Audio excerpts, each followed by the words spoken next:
வந்தாரு, வேட்டியை மடிச்சு கட்டினாரு, என்ன பண்ணாரு? ஓடி போய் அவனுடைய குமாரன் என்ன பண்ணாரு? அழகா கட்டி பிடிச்சாருப்பா. அழகா கட்டி பிடிச்சி புத்தகம் போட்டு என்ன பண்ணாரு? அவன் வீட்டுக்கு கூட்டிட்டு வந்தாரு, புது உடையை போட்டாரு, தலையில கிரீட வச்சாரு. அப்புறம் என்ன பண்ணாரு? கையில மோதிரம், சொல்லுங்க, ரெண்டு கையில மோதிரம், அப்புறம் கால பாதரட்சை செருப்புல மாட்டிட்டு மறுபடியும் அவன் இழந்த அந்த இளைய குமாரன் பதவியை மறுபடியும் என்ன பண்ணான்? எடுத்துக்கொண்டான். மறுபடியும் என்ன பண்ணான்? மறுபடியும் ஜம்முனா இருக்கு. இதுதான் அப்பாவுடைய அன்பு. ஜோர கைதட்டுங்க.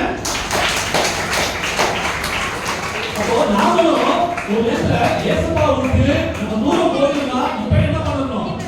ஏசப்பா கிட்ட வந்துருங்க. சொல்லுங்க, நான் இப்பொழுது ஏசப்பா கிட்ட நான் வர்றேன். ஏசப்பா உங்களுடைய குற்றங்களை குறைவுகளை மன்னிங்க.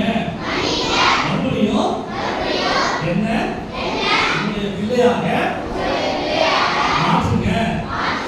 நான் கடைசி வரையிலும் நான் குற்றம் செய்யாம, பாவம் செய்யாம, தவறு செய்யாம இந்த வார்த்தைக்கு கீழ்ப்படிந்து நடப்பதற்கு என்னை நான் ஒப்புக் கொடுக்கிறேன்.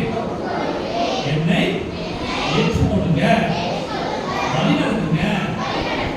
இயேசுவின் நாமத்தில் ஜெபிக்கிறேன் நல்ல பிதாவே, ஆமென். ஜோர கைதட்டுங்க. நம்ம பாத்திரம் மட்டும் என்ன பண்ணல? ஆமென். Pepsi, Rasna, cocoa-Cola.